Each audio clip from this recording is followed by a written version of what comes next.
তো ইতিমধ্যেই আপনারা প্রত্যেকে জানেন যে গত শনিবার থেকে টাকা পাঠানো শুরু হয়েছে বাংলা যুবশক্তি প্রকল্পের। যারা অনলাইন আবেদন করছে তাদের আবেদন কিন্তু তাড়াতাড়ি অ্যাপ্রুভ হচ্ছে, এখন অনুমোদন হচ্ছে এবং তাদের টাকা ইতিমধ্যে পাঠানো শুরু হয়েছে। কিন্তু আমরা যারা অফলাইন আবেদন করেছি আমাদের টাকা কবে আসবে? ইতিমধ্যে আমি একটি স্ট্যাটাস চেক করেছি, অফলাইন যিনি আবেদন করছে দেখতেই পাচ্ছেন তার স্ট্যাটাস শো হচ্ছে কিন্তু অলরেডি রেজিস্টার।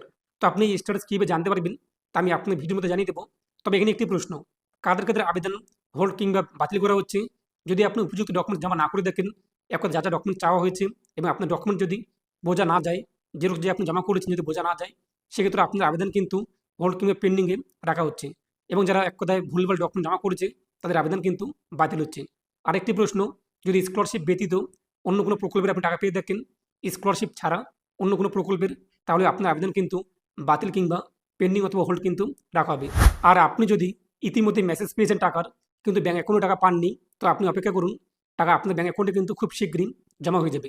এবং আমরা যখন বাংলা যুবশক্তি প্রকল্পে আবেদন করেছি, বাকি ডকুমেন্টসের পাশাপাশি আমাদের কিন্তু ভোটার কার্ড জমা করেছি। এটা আমি কিন্তু আমার নিজস্ব ওপিনিয়ন, আমি নিজস্ব মতামত পেশ করছি। আমরা যে ভোটার কার্ড জমা করেছি, যদি আপনার ভোটার কার্ড আন্ডার অ্যাডজুডিকেশনের আওতায় থাকে বিচারাধীন প্রক্রিয়ায়, সেক্ষেত্রে আপনার আবেদন কিন্তু পেন্ডিং অথবা হোল্ড অবস্থায় থাকবে। যখন আপনার সেটা রায় চলে আসবে, ভোটার কার্ডটি বৈধ হয়ে যাবে, আপনার নাম চলে আসবে, তখন আপনার এই আবেদনটি কিন্তু অ্যাপ্রুভ করা হবে। এটা আমি আমার ওপিনিয়ন থেকে বলছি। এমনটা কিন্তু হতেও পারে, যারা যারা আমরা ভোটার কার্ড জমা করেছি, এখন আমরা আবেদন করেছি, যদি আপনি আন্ডার অ্যাডজুডিকেশনের আওতায় থাকেন, সেক্ষেত্রে আপনি কিন্তু এই মুহূর্তে টাকা না পেতে পারেন। তবে যখনই আপনার ভোটার কার্ডটি ফাইনাল ভোটার লিস্টে চলে আসবে, তখন আপনার অ্যাকাউন্টে কিন্তু টাকা চলে আসবে। এটা আমি আমার মতামত পেশ করছি। এমনটা হতেও পারে এবং নাও কিন্তু হতে পারে। তো এখন প্রশ্ন, কিভাবে আমরা আমাদের স্ট্যাটাস চেক করব? তার জন্য আপনি আপনার মোবাইল ফোন অথবা কম্পিউটার অথবা ল্যাপটপ, তার গুগলে আসুন এবং গুগলে সার্চ করুন MD 360 নিউজ লিখে। তো প্রথমে চলে আসবে MD360news.com, দেখতেই পাচ্ছেন। এখানে আপনি ক্লিক করুন, এরপর সার্চ বার, এই সার্চে ক্লিক করে আপনি সার্চ করুন যুব লেখে, OIUBA অথবা বাংলাদেশ যুব লেখে আপনি এই যে তীর চিহ্ন, এখানে ক্লিক করুন। তো আপনার সামনে সার্চ রেজাল্ট চলে আসবে।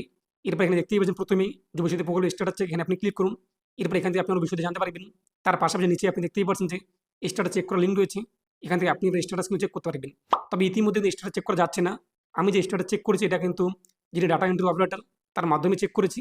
তো আপনি কিন্তু যখন স্ট্যাটাস চেক করা যাবে, এখান থেকে আপনি চেক করতে পারবেন। তবে এই মুহূর্তে স্ট্যাটাস চেক করা কিন্তু বন্ধ রয়েছে। তো এটাই আপনি দেওয়া ছিল। ইনি আপনার মতামত কমেন্টে পেশ করুন আর অবশ্যই ভিডিওটি প্রত্যেকে শেয়ার করে জানিয়ে দিন।